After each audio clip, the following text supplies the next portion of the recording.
Olá, meus queridos, tudo bem? Passando aqui hoje para a gente falar a respeito do caso clínico que foi postado nessa quinta-feira, essa semana, de uma paciente de 58 anos, JEC não visível, zona de transformação tipo 3 e aparentemente colo atrófico. E lá embaixo eu colocava qual sua hipótese diagnóstica. Muitos colegas opinaram, tanto nos comentários quanto no direct, como carcinoma escamoso invasor. Concordo com o diagnóstico da maioria dos colegas, mas eu queria fazer uma ressalva aqui. Vocês perceberam que o colo aparentemente se encontrava normal e a paciente apresentava uma zona de transformação tipo 3? Então, muito cuidado para você, histologista, quando se deparar com a zona de transformação tipo 3. Essa zona de transformação tipo 3 é uma zona que ela apresenta um componente ectocervical e uma parte dela se encontra dentro do canal e não é completamente visível. Aí que mora o problema. Muitas das lesões pré-neoplásicas, neoplásicas e invasivas podem passar despercebido pelo exame colposcópio, porque ela se encontra dentro do canal. Então, muito cuidado ao deparar com a zona de transformação tipo 3. Em relação à hipótese diagnóstica, o carcinoma escamoso invasor é considerada a principal neoplasia do colo uterino, representando 75% dessas alterações. O carcinoma escamoso ele pode ser subdividido em 3 diferentes tipos histológicos, a depender do grau de diferenciação celular, em carcinoma escamoso ceratinizante, carcinoma não ceratinizante de grandes células e carcinoma não ceratinizante de pequenas células. Macroscopicamente, essas lesões elas podem se comportar de diferentes formas, a depender do padrão de diferenciação celular. Em lesões esofíticas ou polipoide, como ocorre nos carcinomas ceratinizantes, e lesões ulcerativas, como ocorre nos carcinomas não ceratinizantes de grandes células.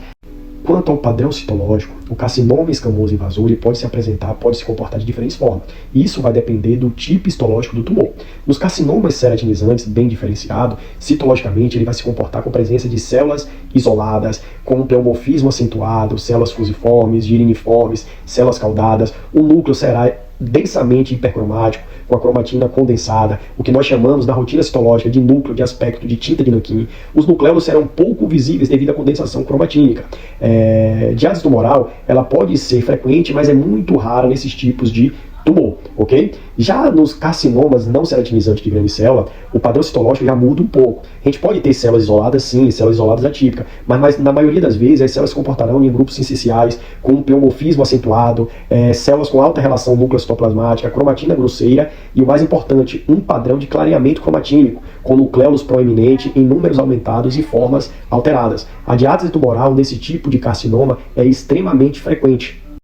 Já o carcinoma não ceratinizante de pequenas células, ele é um carcinoma de origem neuroendócrina, prognóstico ruim. Citologicamente, ele vai se comportar, na maioria das vezes, com grupos sinciciais, com alta relação núcleo-citoplasmática, limites celulares indiscerníveis, uma cromatina grosseira, de distribuição irregular e presença, na maioria das vezes, de nucleolo em tamanhos aumentados. O padrão citológico essencial desses núcleos tende a apresentar um amoldamento desses núcleos.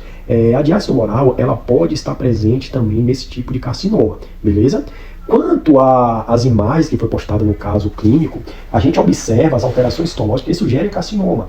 A gente observa agrupamentos essenciais, com um pleomorfismo acentuado, variação no tamanho do núcleo, variação da forma nuclear, um padrão de cromatina grosseiro. Começamos a observar também em algumas imagens presença de células atípicas elevadas, com um padrão de cromatina alterado, uma distribuição irregular, presença de macronucleolos, um fundo hemorrágico, não chega a ser a diátese, mas tem um fundo hemorrágico necrótico, clareamento cromatínico, alteração na carioteca com invaginação e irregularidades. Quanto ao